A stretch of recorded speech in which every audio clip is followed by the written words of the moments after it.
ये ढाणियां बस गई, उनके बारे में आबादी हो गई, उनके बारे में कोई निर्णय क्यों नहीं होता है? ये जानना चाहती है राजस्थान की जनता सरकार से, जानना चाहती है राजस्थान की जनता विपक्ष से कि आप भी नहीं लेके आए और आप भी नहीं लेके आए, आखिर मजबूरी क्या है, ये जानना चाहती है। मैं आशा रखता हूं सरकार इसके ऊपर विचार करेगी और इस लाल डोरे का दोबारा से इसका निर्धारण किया जाएगा। धन्यवाद सभापति महोदय। सभापति महोदय, इस विधेयक के तहत बाड़े और कचरे की जगह के पट्टे दिए जाएंगे, इस बात का मैं स्वागत करता हूं, लेकिन इसके साथ साथ मैं कुछ सुझाव देना चाहता हूं सरकार को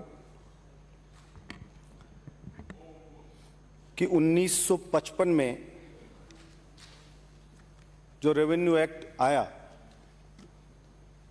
1955 में 1956 में लाल डोरा आबादी के लिए निर्धारित किया गया, बनाया गया कि जो लाल डोरे में आ रही है वही आबादी है।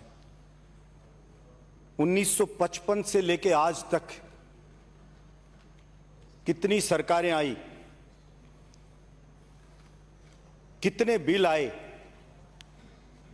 जरा जरा सी बात के लिए बिल आए, लेकिन मैं समझ नहीं पा रहा हूं इतने साल में ये बात किसी के भी ध्यान में क्यों नहीं आई कि क्या 55 से लेके अब तक आबादी का विस्तार नहीं हुआ? पहले गांव की जितनी आबादी थी उससे कितना ज्यादा आबादी बढ़ गई है। लोग कृषि भूमि के ऊपर मकान बना के रहने लगे हैं, अलग अलग कुओं के ऊपर ढाणियां बस गई हैं, लेकिन उन किसानों को मकानों का पट्टा नहीं मिलता और इसके कारण वो ना तो बैंक से लोन ले पाते, ना दूसरी बहुत सारी जो भी फैसिलिटी है वो उनको मिल पाती। अच्छा होता सरकार बिल में ये लेकर के आती कि हम इस डोरे को आबादी का सर्वे करा करके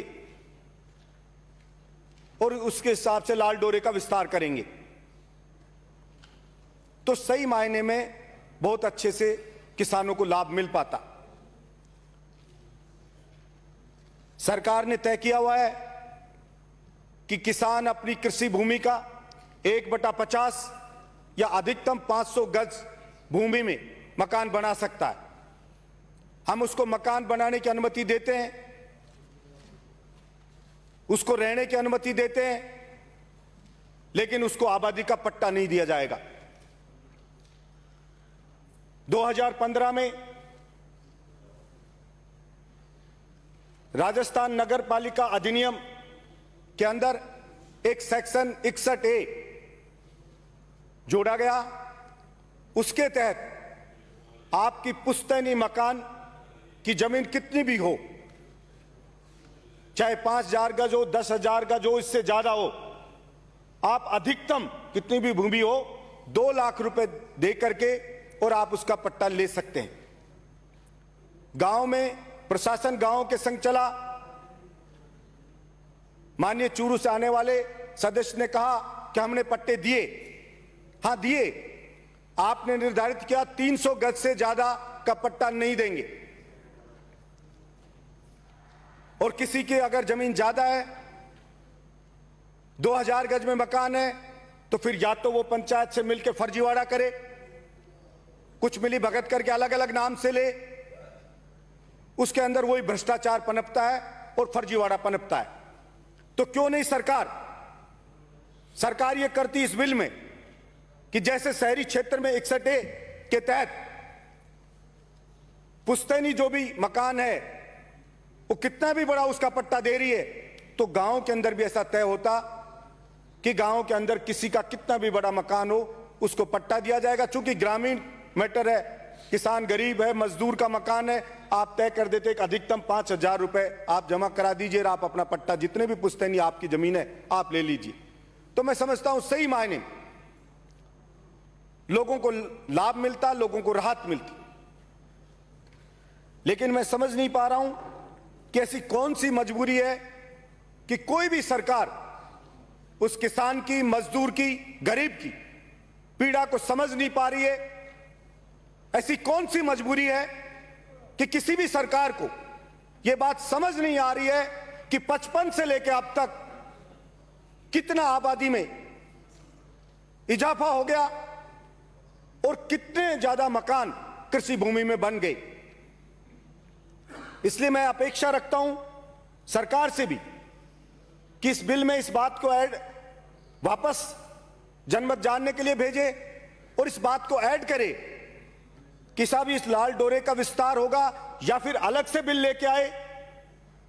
राजस्थान की जनता ने जब आपको चुना तो निश्चित रूप से यह मान के चुना होगा कि आप पहले वाली सरकार से ज्यादा जनहित के काम करेंगे।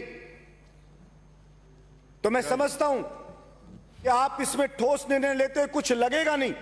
आबादी बसी हुई है, सरकार का कोई नुकसान नहीं, सरकार को कोई बजट नहीं देना है, इवन सरकार को फायदा होगा। तो ऐसा करने में जा क्या रहा है सरकार का, यह समझ से परे है। और बहुत से लोग हमसे प्रश्न करते हैं, जब राजस्व पे यह बिल आ रहा था तो मुझे भी बहुत से लोगों के, किसान मजदूरों के फोन आए कि यह बिल के बारे में पता लगा।